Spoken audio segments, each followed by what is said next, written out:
Carbon footprint. So today's talk is going to look deeply at what is already going on at DNR, what's going on the Capitol campus in general, and then it's going to provide some tips as to what we can each individually do in the office to reduce our footprint while we're at work. And some of those tips can obviously be applied at home as well. We have a really great panel of folks.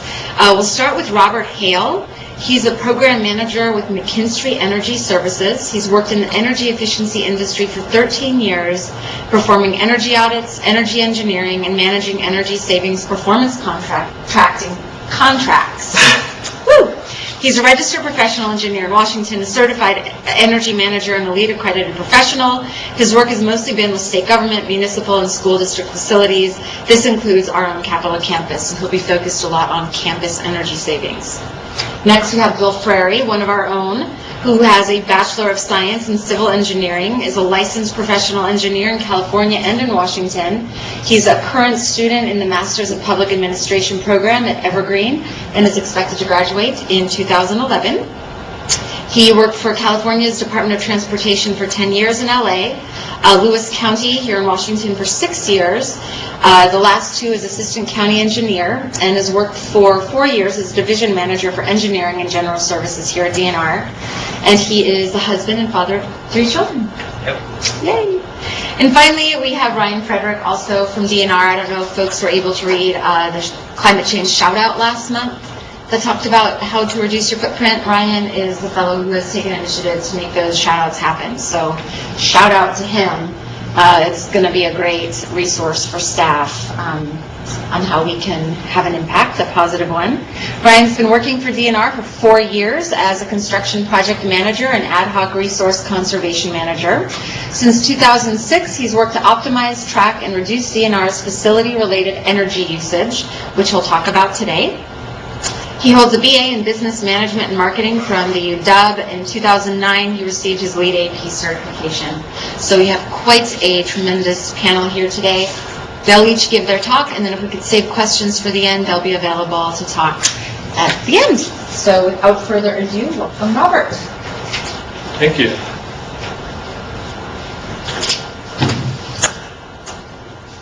Thanks for coming. Like you said, I'm Robert Hale. I'm a program manager with McKinstry Energy Services, and I'm part of a team of professionals that have been working here on the Capitol campus and even in this building to save energy, reduce carbon footprint of the state Capitol campus facilities. I was asked to talk about the work we've done on campus and how that relates to carbon footprint reduction, and I put an emphasis on this building through the presentation, as I know all of you folks work here in the building. So I said as part of a team, we've got a few individuals that you're most likely to see in the building or around campus working on the projects. Myself, of course. Pat Paradise, he's our site superintendent. He's an amazing guy. He's been working on the campus for over 30 years on mechanical system upgrades. Some of our projects we've actually replaced mechanical systems that he originally installed, not because he installed them wrong or that they weren't working right. It's just that's 25, 30 years. That's the typical lifespan of a lot of that equipment. Also, Bill McCann, he's our lead commissioning technician. He's been going. He's working in the building right now. He's going floor to floor. If you haven't seen him, probably will. He's got a couple people helping him too, so you might see them instead. I don't need to go over this slide in detail, but we've got a lot of other people that are also working kind of behind the scenes on these projects. Wanted to give them their proper recognition.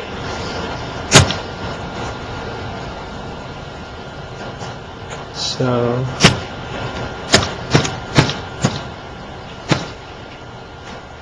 this next slide, I wanted to give you an overview of energy consumption on the Capitol campus as a whole. You're supplied electricity and natural gas from Puget Sound Energy. There's historically only been one electricity meter over at the substation here for the entire campus. And in terms of utility data analysis, that doesn't provide a very close look at what's being used where. Individual measures to save energy are hard to see in that broad view. For the last year and a half or so, we've been collecting sub-meter data from the individual buildings to try to get a better resolution, closer picture of energy conservation and the effects of carbon footprint reduction and improvements.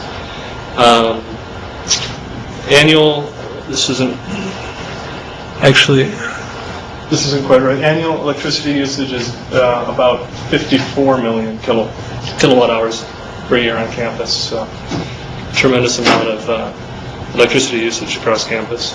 Natural gas is mostly consumed down at the Powerhouse. I don't know if you folks are familiar with the Powerhouse down on Capitol Lake, turn-in sensor facility that serves steam in tunnel loops around campus, provides the majority of the heating for the buildings on campus. Also, in the 70s, cooling systems were installed down there that serve mostly West Campus. Actually, this building and the DOT building are the only buildings on campus that don't get heating or cooling from the Powerhouse. Other than that, all the buildings do. This building and DOT have mostly electric resistance heat and their own standalone cooling systems. Overall campus gas usage is about 1 million therms per year. So this actually, the carbon footprint is significantly higher as well. It's 27,500 metric tons per year across the campus. And that's just from energy consumption. When I talk about energy carbon footprint, I usually like to show this slide, which shows the various components of carbon footprint or emissions inventory. Scope 2 is from purchased electricity usage, so that's completely represented in the electricity numbers I gave. Scope 1 has fuel combustion, which that would be the natural gas, but it also has vehicles. And then all of Scope 3 is not necessarily my focus, but another component of emission inventory.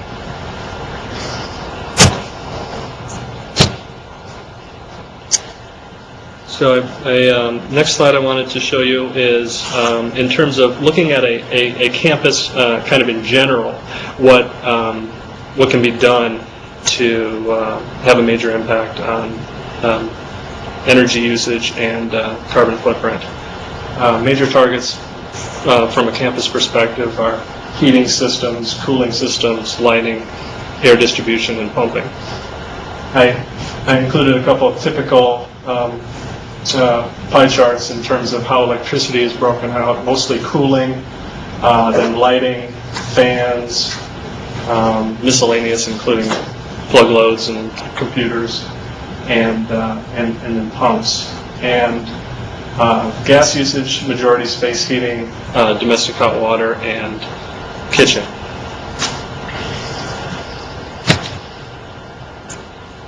This next slide is a pretty cool graph showing monthly, a 6-month monthly rolling average of electricity usage at the main campus meter over the last 20 years.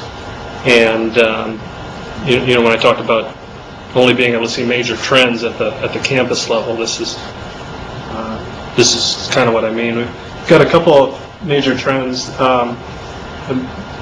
Major concerted conservation effort in the mid-90s resulted in that first dramatic reduction in energy usage, and then again in the early 2000s. And then for several years after that, we've got an uptick there, which is not that uncommon for campuses with added computer and plug loads, people, usually some square footage addition. Also, the ledge building remodel project after the Nisqually quake resulted in an increase in energy consumption at the ledge building with the new systems that went in. There's some I guess a high degree of heating and cooling interaction that is a potential opportunity at that building still. And then there is a downtick at the end of this, as we've had a couple more projects come online. So what types of projects am I talking about specifically? One of the projects that saved a significant amount of energy here on campus was there was a couple lighting upgrade projects. One of the best things in a campus or commercial building to save energy is upgrading older, obsolete fluorescent lamps and ballasts with the type of lighting technology that's available today. This building was one of the buildings that had a lighting retrofit project.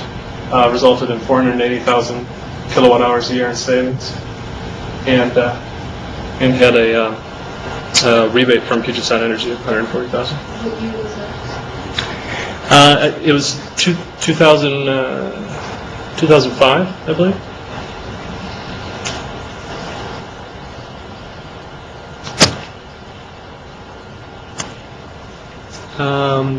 Next project I'm kind of highlighting here is a heat recovery project. The building next door, OB2, has a significant data center, as you know. There's also smaller data centers in this facility.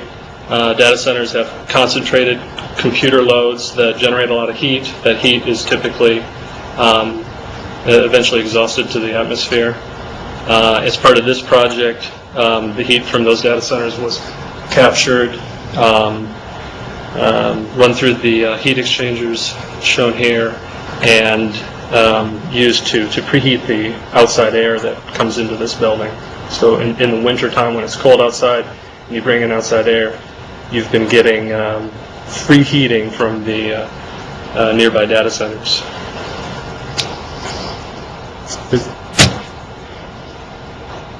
The next project is there was a major mechanical system upgrade at OB2. The equipment shown in the picture here is a steam absorption chiller.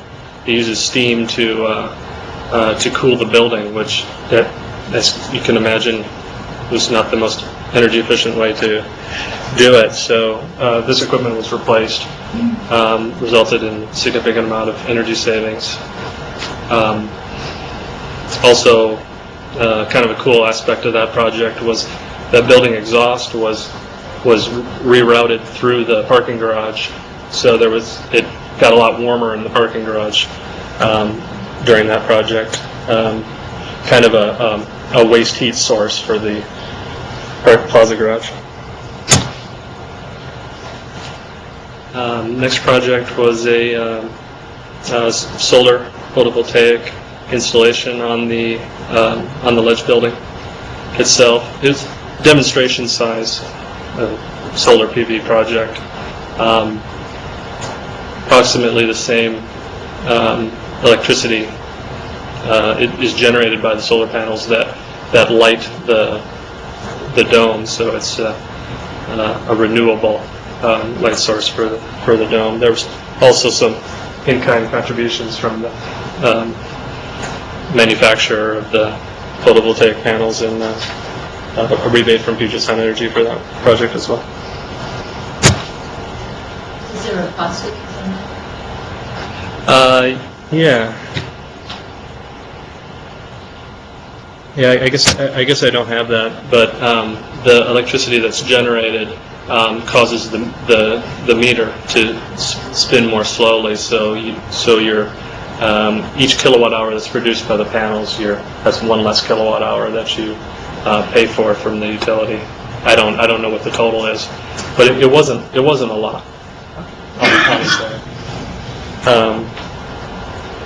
generates some electricity, like I said, just enough to light the dome. The highway license building project. This was a more recent project completed last year, and there was a chiller plant upgrade. Also, one of the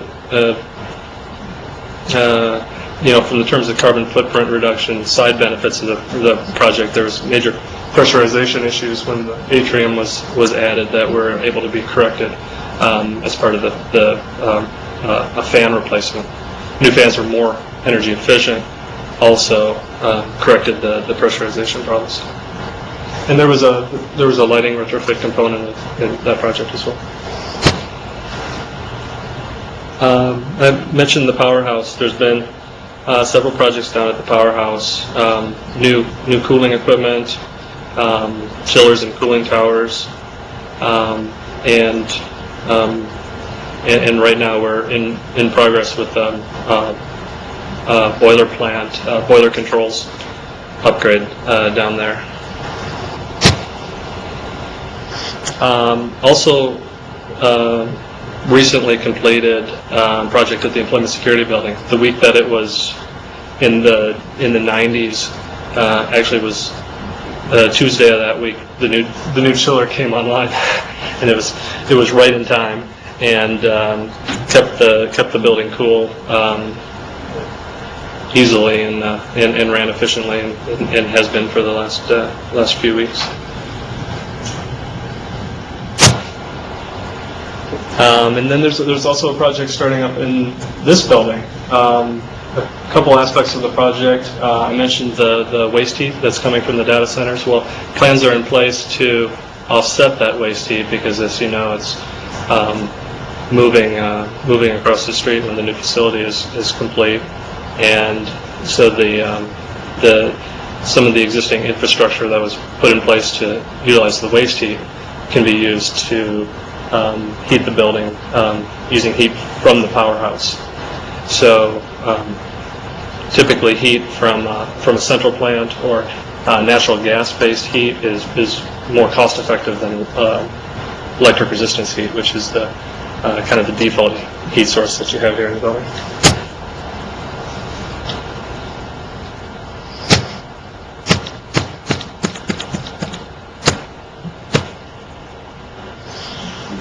And then last, I just wanted to run through some potential projects that are still in the works, still opportunities for campus carbon footprint reduction and energy conservation here on campus. The steam system that I mentioned, originally installed in the early 1900s, is actually not the most efficient way to heat a campus. A lot of centralized steam systems are converting over to hot water. These days you have more efficient combustion at the boiler plant, less heat loss from the loop itself, and better operation out at the building. So that would be a major project. East Campus chilled water loop. As I mentioned, that the Powerhouse supplies a loop around West Campus. East Campus has individual chilled water plants in each building. Connecting those so that they can offset each other's loads is another opportunity. That would also help with, as some of the cooling equipment ages, you would have redundancy to share load between buildings. Heat recovery from the new DIS building. It's another opportunity out a few years. The parking garage lighting upgrade is another possibility. There's high pressure sodium is the lighting source that's in there. It's a yellow light. It's quite energy efficient, but it's not a very good quality light source. It was really in favor at one point because of its efficient operation, but current lighting technology can operate even more efficiently with a white light source. And then The central plant currently operates all summer long. It supplies not only heating but domestic hot water, heat, and reheat in the summer months.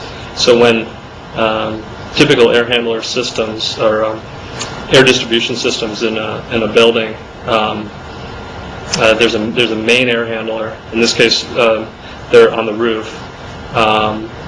Supply air at a certain temperature down into the space. They typically supply temperature that will cool the warmest space in the building, and then any spaces that aren't as warm get the air gets reheated up to whatever is needed for that space. So basically finding a way to reduce that amount of reheat, because essentially it's simultaneous heating and cooling. You cool it down and then heat it back up. So trying to minimize that, as well as alternative domestic hot water heating, would allow the central plant to shut down. Mansion has different schedules than the office buildings on campus, and currently it's all kind of looped together in the same system, and having that more standalone would result in energy savings. And then terminal box recalibration, that has to do with reducing that simultaneous heating and cooling that I mentioned, and building control upgrades. So those are all things that are still opportunities here on campus. And that's my presentation. Thanks. Okay, it's an honor to be here today. Thank you, Rachel. You all know that the engineers aren't generally in the spotlight. The exception of that is when something goes wrong. And you can ask engineers at BP right now what that feels like. If you flip the switch, the light comes on, you turn the key, the car starts, turn the faucet, water comes out. You don't think about all the stuff that goes on behind that. It's just we become dependent upon those sort of forms of technology to live with. For my division, kind of in a corollary to that, in my division, if we're doing a great job and everything's running smoothly, nobody notices. And that's a good thing. And what I like to call that is quiet excellence. There's not a lot of fanfare about that, but when we do an excellent job, things are quiet. So this is kind of a different for me to be able to stand up in front of all of you and tell you about some of the things that we're doing that are great. And really it's all about the people that work in my division and the folks that we brought on to some teams that provided some excellent work for us. So just to bring you up to speed on those things. There's two aspects of things that I'm going to talk about. The first one, and they're both kind of leadership efforts, if you will. And the first one is initiated by the legislature, and it's called Agency Climate Leadership. In 2009, the legislature passed this bill, 5560, to look at energy efficiency, reducing greenhouse gas emissions, and to develop an integrated climate response strategy. Now, the response strategy, that's Rachel's job. That's not engineering's. But the other two we're looking into. The other thing is, in the summer of 2009, the commissioner asked me to look at our vehicle fleet and see if we can't do things a little bit differently to reduce our emissions, increase our efficiency, and accountability in those areas. So for agency climate leadership, one of the things it did is it established targets for emissions. So we established 2005 as a baseline year, and then made some targets for reductions from that over the next few years. So in 2020, we want to reduce our emissions by 15%. In 2035, we want to reduce those by 36%. And in 2050, we want to have a 57.5% reduction from that 2005 level. One of the ways we're going to do that is through higher fuel efficiency with our vehicles. So they have some targets for us in there as well. 36 miles per gallon for a passenger vehicle fleet by 2015. Every vehicle that we purchase from this point forward in our passenger vehicle fleet has to get at least 40 miles per gallon. And for vans and SUVs, it's 27 miles per gallon. For our off-pavement fleet, so essentially the trucks that go out into the forest, it's impossible to meet those two standards with technology that's available right now. But, so we have an exception from that. But as technology develops, we're working with GA, we will, we'll get a new standard for those sorts of vehicles as well. So, over the last year, we've been working with the Department of Ecology on a greenhouse gas calculator, and this is for all state agencies. And we submitted that with our baseline year and the last 2 years of actual emissions, and it projects out for us the targets and how we're doing towards those things. Then next summer we'll be responsible for developing a strategy for meeting these targets and submitting that through ecology. The last portion of this is that we'll report our emissions and our actions taken on our strategy every 2 years after that.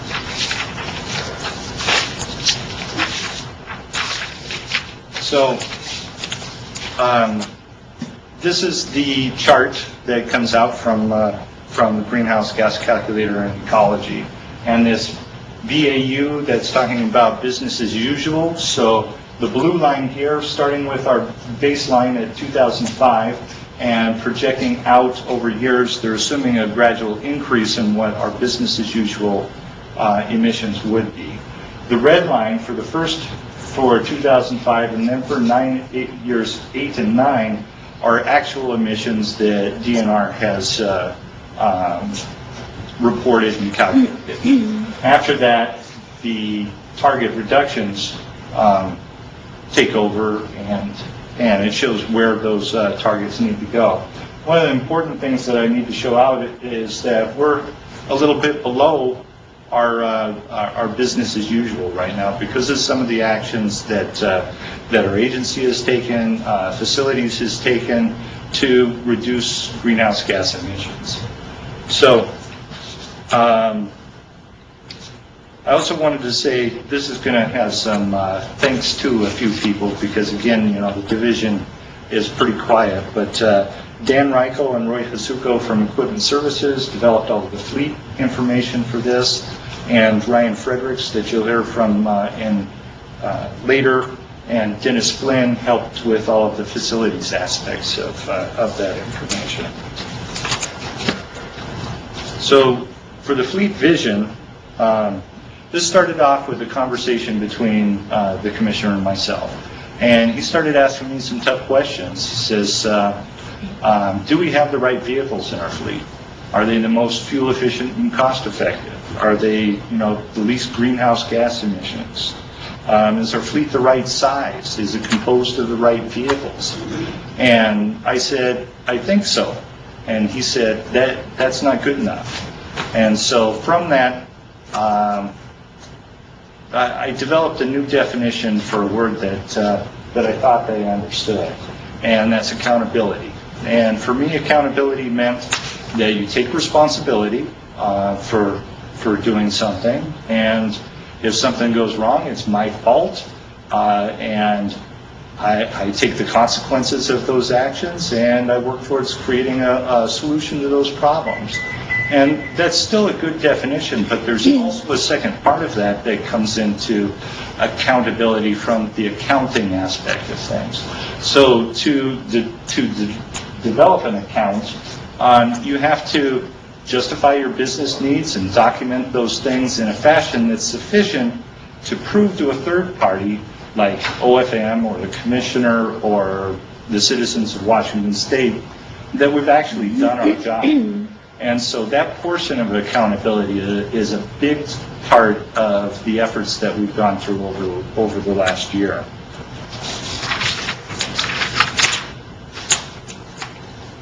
So some of the deliverables that well, I'm going to back up a little bit. So in order to tackle this project for fleet visioning and how do we get the right vehicles in the hands of the right people and be efficient and all of those things, I put together a cross-functional team. And the team was made up of experts operationally throughout the agency. But it wasn't just operational expertise that we were after. We're also after a leadership quality, and all of the people on the team had this demonstrated leadership quality. One of the cultures at DNR is that we are problem solvers, and if you put a problem in the hands of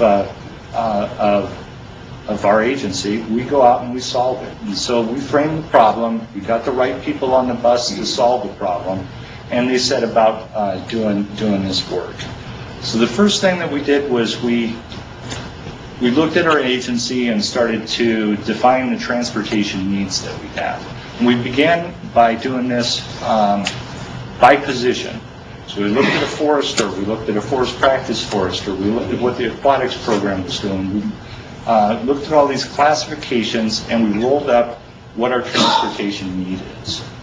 Then we developed a tool to provide a standardized vehicle for those transportation needs. And this tool asks questions. What are you going to haul? What are you going to tow? What kind of storage capacity do you need? Are you going off-road? Is it forest environment? Is it a flat environment? Is it who are you taking with you? All of those sorts of questions. And it provides a standardized vehicle based on objective criteria to meet those transportation needs. We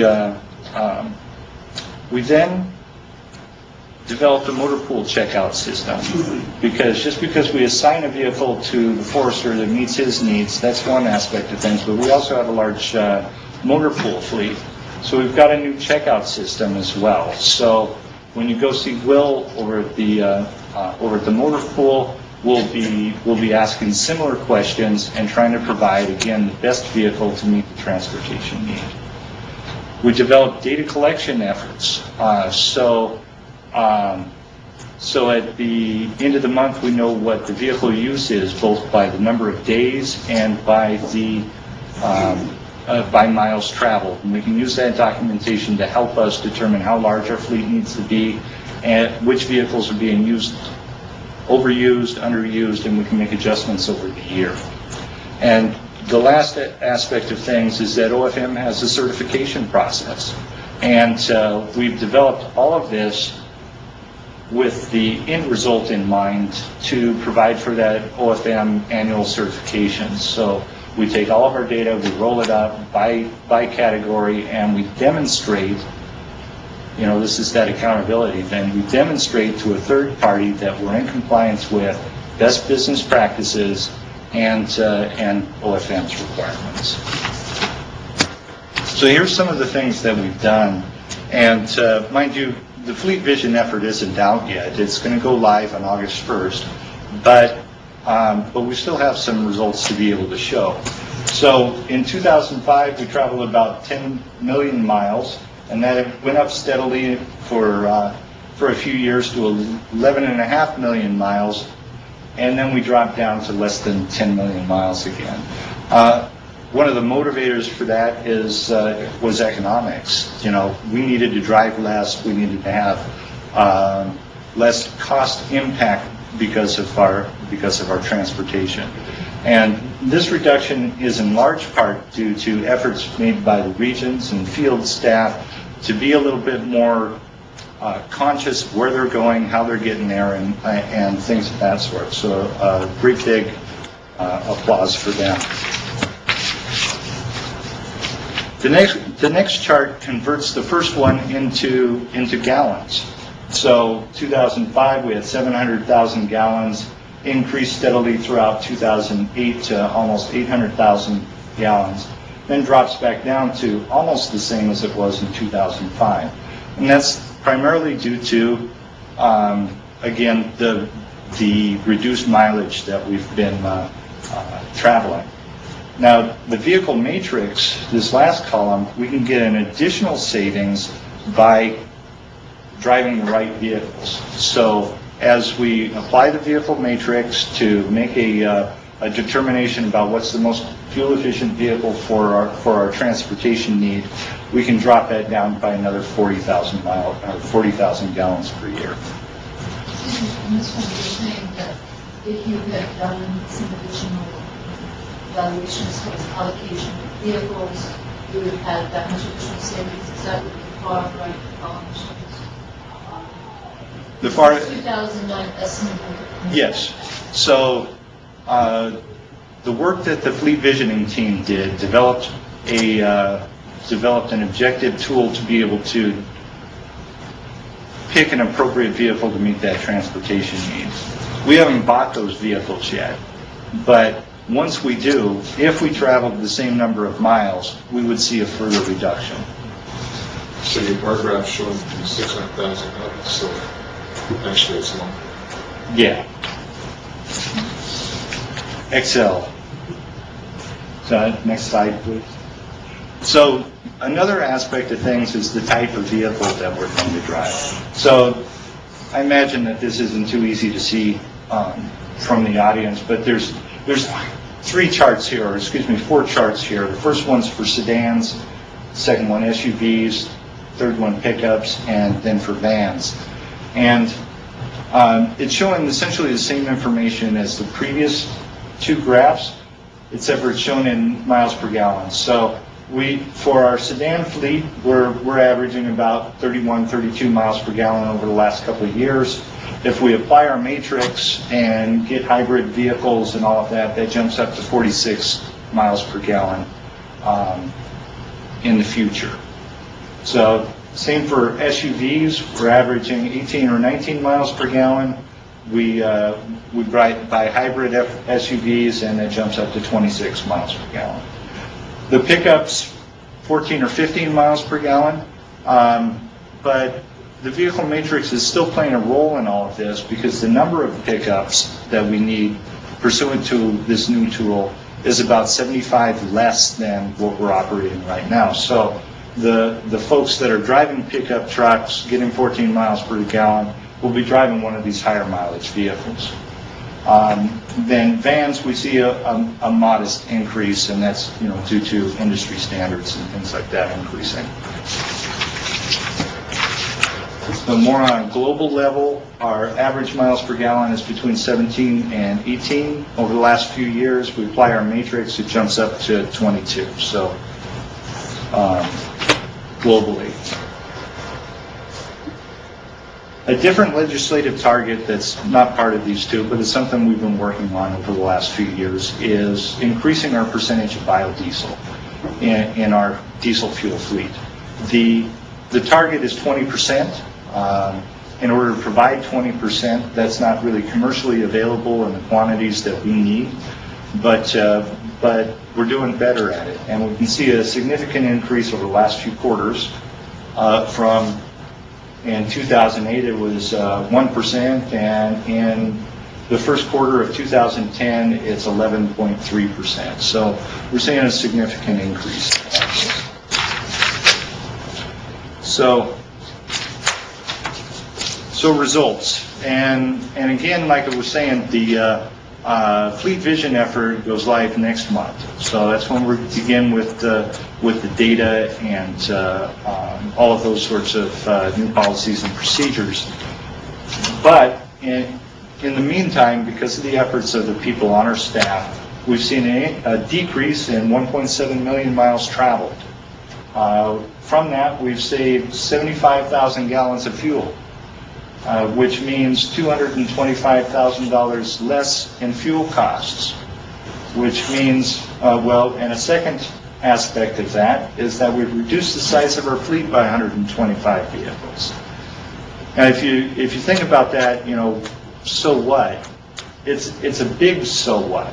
And by not replacing those 125 vehicles and applying, a replacement cost of somewhere between $23,000 and $25,000 per vehicle, we avoided paying $3 million in replacement costs for new vehicles. So that's a big so what.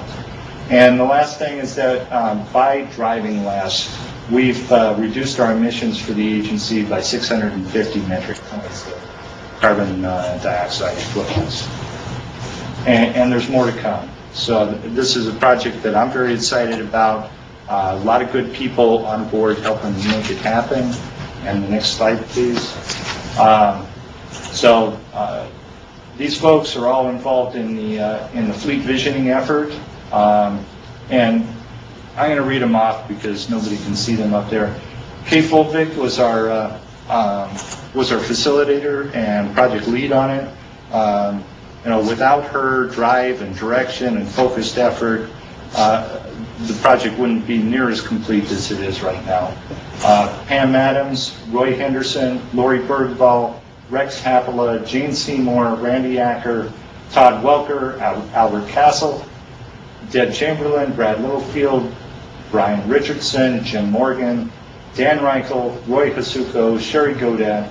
All the BOAs were involved, and Steve Dormeyer did an excellent job with creating the motor pool, checkout pool, and doing all the beta testing and things of that sort.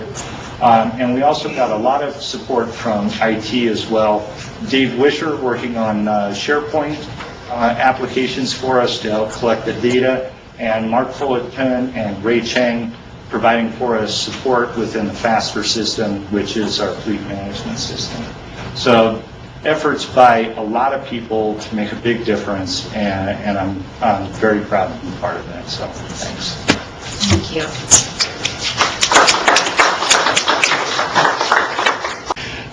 So basically what I'm hoping to do today is to just give you an overview of those 3 to 4 years and what I've been doing and what we've been doing as a facilities section under the leadership of Bill Frare and Dennis Flynn.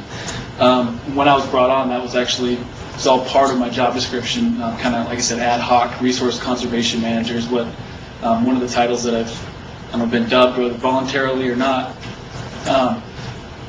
That was in there from the get-go. So I hope to give you just a real quick overview of what that is, and then I want to give you some takeaways and some, I guess, an idea of what we're doing looking forward, so that you can take it back to your cubicle and tell your friends and make sure that we're all doing our part to make a big difference. Okay, so there's basically 5 things that we focused on. These weren't articulated at the time, but as I look back, proactive internal policy track.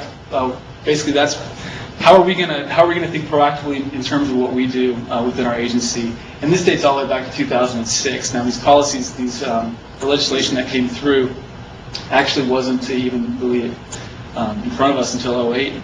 We started to catch wind of it in 2007. But back in 2006, when I was brought on board, Dennis had me out doing energy audits, counting watts and looking at light bulbs and all that sort of thing, kind of in anticipation for some of the legislation that's going to be coming down the pipe. The second thing that we focus on is tracking usage. So that's counting watts, how much power we're using and where. That's a lot harder than you'd think. I know you mentioned that there's one meter that regulates or that meters the entire campus. Well, as you know, DNR, we have between 300 and 400 facilities, depending on how you qualify a facility, statewide, and places between, this is the largest facility all the way down to little outhouses on tops and mountaintops. So it's tracking that's a lot easier said than done. When we do track it, we want to identify energy hogs. So we look at, that's the auditing process. I mean, if they're using this much, why is that the case? So why is it an energy hog? So we go through, we have to actually look at, okay, what light fixtures are they using? Like McKinstry has done with our T12s, they've changed all those out. We look at everything down to the seals and the doors, garage seals for a lot of our warehouse facilities, down to the most minute detail. And then once we have all the information, we want to reduce energy usage by either capital projects that actually change the hardware that's in the facilities, but also reduce energy usage through educating stakeholders. That would be you and me, making sure that we all are on the same page and we know what can be done and we're all doing our part. Okay, so the proactive internal policy thing. So like I said, back in 2006, in anticipation of the tightening legislative requirements, we decided that we were just going to go ahead and move forward, even though we weren't required to do it, which actually has allowed us to see that second bullet point there, that at some point it gave us access to the earliest possible records at that time. So what we have now is we wouldn't have had access to those, because a lot of PUDs, they dump records after 2 years. So by doing that, we were able to actually establish more of a baseline and solve real estate. We established LEED as the grading system. I think legislation requires some sort of green building metric to be used when building new projects. We use LEED because it's the most widely accepted, most widely understood for all of our projects over 5,000 square feet or more. And then we actually took the initiative to train in-house personnel to get the LEED AP certification. So we had 2 people take the test, and then 1 person actually passed, or 3 people took it. So that's like I said, just a real generic overview of what that priority was. Let's go to the second one here. Okay, so this was my kind of the bane of my existence for about 3 years. Was tracking usage and gathering all the past data. So some of the dilemmas, like I said, there's buildings all over the state using dozens of PUDs. So it's not like we can just go to Puget Sound Energy and say, hey, give us all the records for all of our accounts. Like that, we do that. That's the easy part. But then there's about 20 more little mom and pop shops where they might have it, they might not. They might have a fax machine. They might have to just tell you on the phone. Then another complexity was the meter mix complexity, and what I mean by that is we've got, and I don't want to get too much into detail, but basically we have a site that will have 5 or 6 different buildings on it. Well, you've got one meter that serves power to building A and B, and then another meter that serves gas to buildings B and C. And so how do we track what power is going to what facility, and how do we do that in a way that we can actually look at it and get some meaningful information from it? The ongoing reporting logistics. How do we get the information? So assuming we have a database in place, we have all these different variables taken care of, how do we get the information on an ongoing basis? It doesn't make sense for me to go out to each region headquarters and get the invoice and pay it. A lot of times we don't have the records here. We have how much it costs. We don't have usage data. We got to figure that out. And then user interface. Once we do get the system in place, how do we allow our users, how do we enable people to use it, view it? How does it add value to the agency? And a lot of that comes down to budget and what we can actually afford to get done, whether it's through IT or through a third-party provider. So my solution was, at the time, like I said, back in 2008, when all this data compiled, I had over 14,000 entries of data that were hand-entered by myself into a database, an SQL database that I architected and ran by. I ran it through IT, and they said it all looked good, and it was all fine and dandy, but it was useless. So it was sitting there in this really nice, tidy little SQL database, and nobody could view it except for me. And if they wanted to see it, I had to go in and run a little custom query and show them the information. And even then, it wasn't like I'm not a programmer. I just kind of learned it on the fly. So it was real limiting. So we actually planned on creating our own sort of setting the bar for state agencies. And what happened is we got all these proposals and ended up we had no money to do it. So here we were with all this information. It was great, and then we had all these legislative requirements coming through, reports that were due, calculators that had to be filled out so that Bill could do his job and report to ecology. So we ended up migrating to Portfolio Manager in 2010. That was the earlier part of this year. That effectively got our information to a point where it was viewable and updatable by everybody else. And by the way, Portfolio Manager is the system that is ecology. I think EPA. I always get those two mixed up. EPA manages it, and it's a national system. Okay, so the third priority was to identify energy hogs. So that's the other part of what I've been doing is go to every facility, count watts, look at bulbs. How long are the bulbs? Are they efficient, high efficiency? Are the ballasts electronic? Are they magnetic? What kind of windows are they using? So basically put all that stuff into a nice spreadsheet. So we can highlight problem areas. So we take all of our work centers should have a certain usage per square foot. If one of them spiked, we know there's an issue. So those audits will allow us to go through and see what exactly is causing that issue without having to. It's just at our desk, and then we can plan our projects that way. So then that allows us to prioritize maintenance funds. The idea there is to get some of the low-hanging fruit first. Obviously, it's a lot cheaper to do the big changes, and then as we get rid of the big hogs, we can start to focus on the smaller projects. And then under identifying energy hogs, we also want to establish ongoing auditing procedures. So today we've got maintenance auditing procedures, and it's just a piece of paper, and the guys go out and they check off boxes, but we have nothing like that for energy auditing. You think, well, just create a sheet of paper. Well, you have to find the right level of complexity and integrate it into what the guys are already doing, so we don't have another full-time employee to do this. So we try to integrate it into what all the guys are already doing. Okay, so once we've counted the data, we know where the hogs are at. We want to reduce usage and footprint. So how we do that is the first step that we took. Actually, about 3 years ago, we did some recommissioning of the region headquarters in Cedar Woolley and Ellensburg. We're seeing incredible results from that. Costs have gone down, even though the unit price of energy is going up, and usage obviously is going down.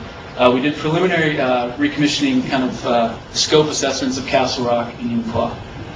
Those are the only 4 headquarters that we were able to get to budget-wise. We've leveraged PUD rebates, maximized those. So as you guys probably know, it's available for your homes, but for our buildings as well, if we go and change out real inefficient fixtures, a lot of times they'll cover the majority of the cost or a large portion of that cost. So we also use data to prioritize the projects. We take the audit data, the usage data, relative to similar facilities. Then we take into account the PUD rebates that are available and the times during which they're available, so we know we can exploit those while they're at our disposal. So that helps to prioritize the projects. And then we've also utilized our internal crews to further reduce costs. So a lot of times PUD will only cover the material that you're installing, but they won't cover any of the installation costs, the actual labor that's being done. So we actually had our facilities maintenance crew train them up on changing out ballasts and light fixtures and things that, and they were able to actually reduce the costs to the point where we actually got some payoff periods that were like 1.5 to 3 years for some of our larger facilities, which is impressive. All right, and then the final thing, and this is kind of where we're at, and so there's more of a goal focus here, is we want to decentralize database management. So we've got everything migrated into a system that's workable, it's usable. It's still not ideal, but we want to make it available to anybody who wants to either look at it, or at least the stakeholders in the regions, if they want to look at it, add data to it. So we're actually in the process of creating that that level of access for them. We want to track and report progress constantly. It's also part of decentralizing the database management. We want to equip agency employees to do just that. Part of that as well is, and I did mention the plan, the 5 regions, each reporting their own usages. Part of the equipping agency employees is making sure that you guys know what you can do every day, and either here or at home to reduce your usage. So small actions equal big change. I don't know if you read the first shout out. It was the first one, and that was kind of the do something small and make a big change in your personal life and here at the office. And then what was really cool is I was actually able to get quite a bit of feedback from that. Just that one article got probably 4 responses, which doesn't seem like a lot, but for the first time being out there, something that I didn't really know that people would read it or be interested by it. Rachel was right. They like that information. Got some good feedback, some good, some bad. But it's feedback nonetheless. So actually I want to walk you through the 12 months that we're looking at. We've already done gym, so general induction, lighting habits, turning lights off at the coffee bar, restrooms, and meeting rooms. This month we'll be talking about optimizing AC use, some of the myths and facts that surround AC use. And that's more for, here we don't have so much control because GA manages all that. But in our regions we have, in the work centers, there's a lot they can do to really reduce those costs. In August we've got greenhouse gas awareness, what is it, stats and facts. What's really cool about that too is we want to take it, so we've got these nebulous greenhouse gas figures and goals, but how do they translate into our everyday activities in our businesses? So for us it's the education, how much of that money that we are saving is how many kids can I educate. So translating that into business stats that make sense for us. Okay, September, I'm just going to get through these real quick. September, workstation habits for saving energy. Turn off your computer, turn off your lights, easy stuff. October, lighting refresh. Lighting's a real important one. November, why does it feel cold in our building? How to stay warm in your workstation. I know we get a lot of complaints as a facilities crew of people when their legs are cold. We've got some tips and ways to avoid that. December, tips for reducing your personal carbon footprint, so saving money on energy and personal and professional. January, heating system tips for optimized performance and energy savings. That's like the AC one, but it's timed obviously for the winter when heating's more of an issue. The next, last few, commute greenhouse gas reduction. Tips to optimize your car for savings on the move. Actually, my wife and I took the plunge last month. We bought our Prius, and that thing is amazing. I feel like it's a space car. And we're getting like 47 miles a gallon. Went from like 12 miles a gallon in our Yukon, so I can tell you it feels good to save some money and also save on the greenhouse gases. March, recycling and its importance. April, reducing greenhouse gas emissions through operational considerations. So like Bill was saying, with vehicle type, using the right vehicles, the right time for the right types of trips. And May, we'll wrap up our 12-month series for at least this first year. And that's personal tracking, goal setting for greenhouse gas reduction in the workplace and at home. Where was this? It was in the SharePoint site and went out in the email, right? Or newsletter? It went out as a hot topic or one of the new topics on the SharePoint site. It's going to be on the 25th. On the engineering SharePoint site or on? The agency SharePoint site, and they'll be on the 25th of every month. So just look for that date. Yep. And any feedback you have, any topics you'd like to see covered. This was our best conjuring of what we thought would work, but shoot me an email or tell me what you want to talk about or give me feedback on the topic at hand. So, that's it. Give everyone a round of applause.